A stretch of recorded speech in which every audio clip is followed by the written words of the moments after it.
Hello students, this is class 3rd, chapter Private, Public and Global Enterprises for Business Studies, class 11th. Okay, so पढ़ते हैं. What is private sector? Private sector consists of business owned by individuals. ऐसा business जो किसी individuals ने यानी एक person ने own किया हो उसको बोलते हैं प्राइवेट सेक्टर के बिजनेस. ये ज़रूरी नहीं है कि एक ही पर्सन इसको ओन करे, ग्रुप ऑफ पर्सन्स भी इस बिज़नेस को ओन करते हैं, लेकिन इसमें किसी भी तरह का गवर्नमेंट इंटरफेरेंस नहीं होता है कंपनी को ओन करने में. गवर्नमेंट इंटरफेरेंस ऐसे हो सकता है कि वो टैक्स पे करते हैं, लेकिन गवर्नमेंट का निजी कोई फ़ायदा इन बिज़नेस से नहीं होता है. आगे पढ़ते हैं इसके बारे में थोड़ा. इसके थोड़े एग्जांपल्स दिए हुए हैं, जैसे कि सोल प्रोप्राइटरशिप. ये एक सिंगल पर्सन ओन करता है बिज़नेस को, ठीक है. इसमें प्राइवेट सेक्टर होता है ये, क्योंकि ये बिज़नेस ओन बाय इंडिविजुअल या ग्रुप ऑफ इंडिविजुअल्स, लेकिन इसमें गवर्नमेंट का ओनरशिप नहीं होती है. फिर पार्टनरशिप आ गया. पार्टनरशिप में भी दो इंडिविजुअल पार्टनर्स हो गए, उन्होंने बिज़नेस को स्टार्ट कर लिया, ठीक है. कंपनी हो गई, कंपनी में मोर देन 2 पर्सन्स होते हैं, बट वहाँ पर गवर्नमेंट का कोई भी इंटरफेरेंस ओनरशिप में नहीं होता है. जहाँ पर गवर्नमेंट की ओनरशिप होती है वो प्राइवेट सेक्टर नहीं रह जाएगा फिर, ठीक है. तो जॉइंट हिंदू फैमिली बिजनेस हो गया, यानी फैमिली का, ये हम लोग पढ़ चुके हैं पहले भी फॉर्म्स ऑफ बिजनेस में. तो उसमें क्या था जॉइंट हिंदू फैमिली में कि जो भी फैमिली का हेड होता है वो बिज़नेस को स्टार्ट करता है, फिर आगे उसके सन्स या डॉटर्स आते जाते हैं बिज़नेस में. ओके, तो ये हो गए सारे हमारे प्राइवेट सेक्टर बिजनेस क्या होता है, इसके बारे में आपने इन्फॉर्मेशन ले ली है. अब सेकंड पार्ट आता है कि पब्लिक सेक्टर क्या होता है, इसके बारे में पढ़ते हैं. What is public sector? Public sector consists of various organizations owned and managed by the government. ऐसी organizations या ऐसे business जिसका ओनर या फिर जिसका मैनेजमेंट गवर्नमेंट करती है, ठीक है, यानी उसकी देख रेख मैनेजमेंट करती है या उसकी ओनरशिप गवर्नमेंट के पास में है. फिर उसके बाद दीज ऑर्गेनाइजेशंस में इधर भी पार्टली और wholly owned by the central और स्टेट गवर्नमेंट.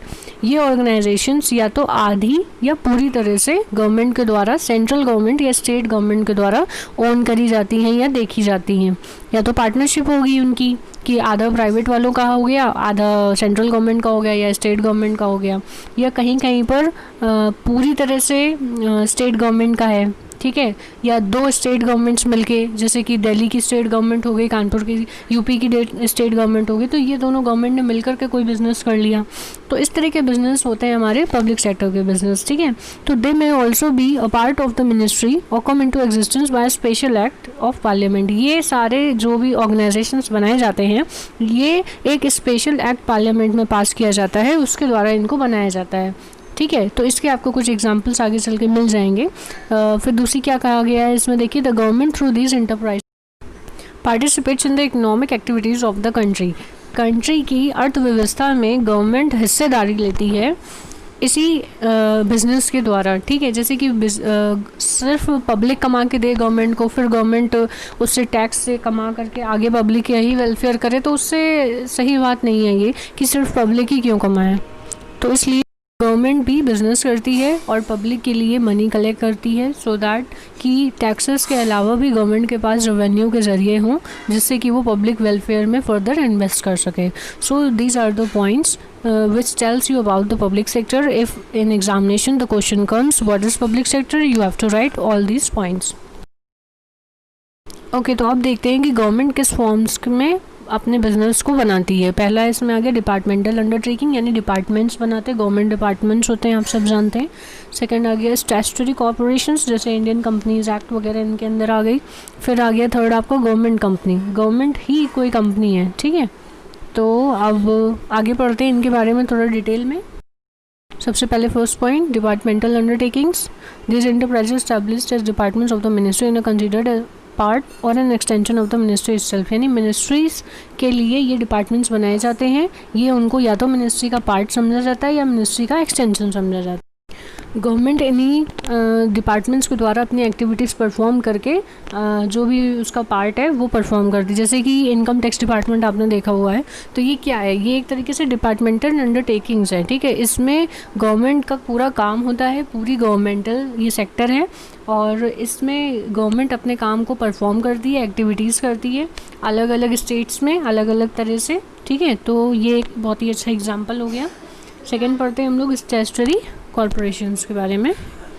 तो these are public enterprises born into existence by special act of, ऐसे बिजनेस ऑर्गेनाइजेशन जिनसे पार्लियामेंट से एक्ट बना करके पास किया गया हो, ठीक है। जैसे हमारा रिजर्व बैंक ऑफ इंडिया, ये प्योरली हमारा गवर्नमेंट है, ठीक है। इसका एक एक्ट बना हुआ है, reserve bank of India act, ठीक है। स्टेट बैंक ऑफ इंडिया हो गया, लाइफ इंश्योरेंस कॉर्पोरेशन हो गए, ये ऐसे होते हैं जो प्योरली गवर्नमेंट है, लेकिन ये पार्लियामेंट के द्वारा एक्ट बना करके इनको बनाया गया है, ठीक है।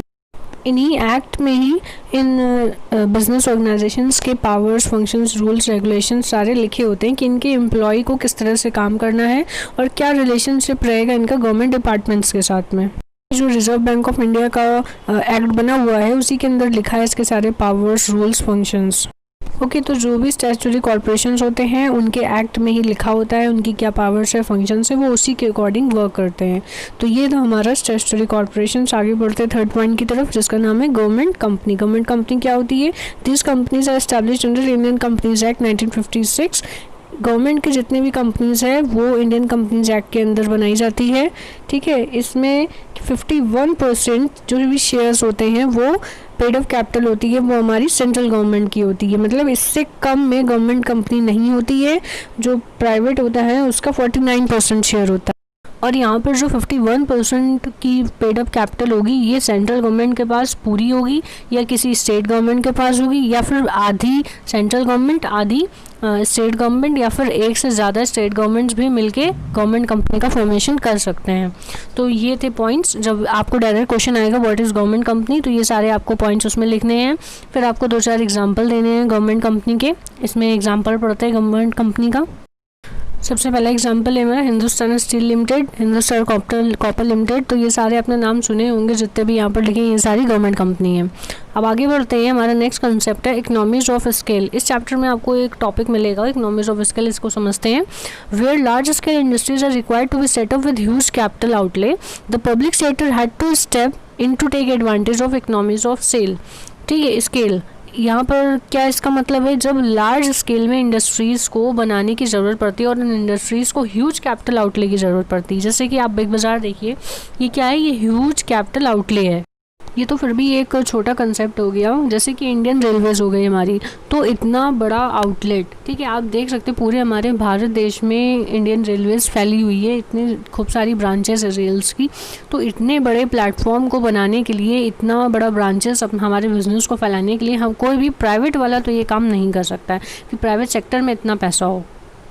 तो जब भी यहाँ पर बहुत ही लार्ज स्केल में किसी बिज़नेस को काम करने की बात होती है तो वहाँ पर पब्लिक सेक्टर ही काम आता है, वहाँ पर प्राइवेट सेक्टर काम नहीं आता है। क्योंकि आप अंबानी को भी देख लीजिए, कितना भी पैसा हो वो एक लिमिटेड है, ठीक है। लेकिन गवर्नमेंट क्या होती है, ऑल ओवर इंडिया से पैसा लेती है, वो अंबानी से भी टैक्स लेती है ना।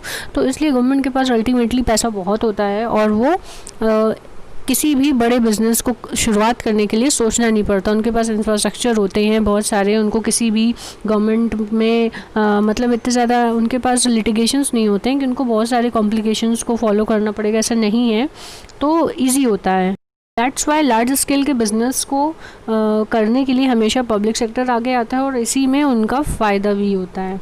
तो इकोनॉमीज ऑफ स्केल क्या हो गया, यानी कि लार्ज स्केल में बिज़नेस करने के फ़ायदा कौन उठा पाता है, केवल पब्लिक सेक्टर उठा पाता है। तो इस कॉन्सेप्ट को आप याद रखिएगा, डायरेक्ट क्वेश्चंस ही आएंगे इस पर। आगे बढ़ते हैं। Next is global enterprises. MNCs आप सभी जानते होंगे, आजकल हमारे देश में एमएनसीज का बहुत बड़ा योगदान है। एमएनसीज बहुत सारे हमको एम्प्लॉयमेंट देती है और काफ़ी न्यू प्रोडक्ट्स को लाती है, ऑल ओवर वर्ल्ड ये काम करती है। मल्टीनेशनल कंपनीज़ होती हैं एमएनसीज, इन्हीं को ग्लोबल एंटरप्राइजेस भी बोलते हैं। और ये अपने बहुत बड़े साइज़, यानी इसमें बहुत सारे लोग काम करते हैं, करोड़ों अरबों लोग काम कर सकते हैं आराम से।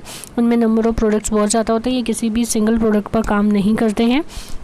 जैसे कि नाम एक हो गया लेकिन अंदर के जो मैन्युफैक्चरिंग करेंगे ये लोग काफ़ी ज़्यादा करते हैं। देखते हैं इसके कुछ एग्जांपल। जैसे माइक्रोसॉफ्ट हो गया, तो माइक्रोसॉफ्ट भी आप जानते हैं कि सॉफ्टवेयर कंपनी है और ये काफ़ी सारे सॉफ्टवेयर बनाती रहती है। IBM भी इसी तरह हो गई। और नेस्ले होगी, नेस्ले आप जानते हैं कॉफ़ी बनता है, बहुत सारे अदर प्रोडक्ट्स भी बनते हैं, कोका कोला, पेप्सी जानते हैं आप। तो ये सारे टॉप एमएनसीज हो गए हमारे, ठीक है, जो इंडिया में भी काम करते हैं और ऑल ओवर वर्ल्ड काम करते हैं। तो ये था हमारा चैप्टर क्लास 6 का chapter 1। So in next part, अगर क्लास 6 में मुझे लगा कि कोई टॉपिक रह गया है तो मैं उसका पार्ट 2 बना करके क्लास 6 का उसमें फर्दर उन टॉपिक्स को इंक्लूड कर दूँगी। Thank you for watching my video. Please like share and subscribe my channel and wait for the next video. Thank you.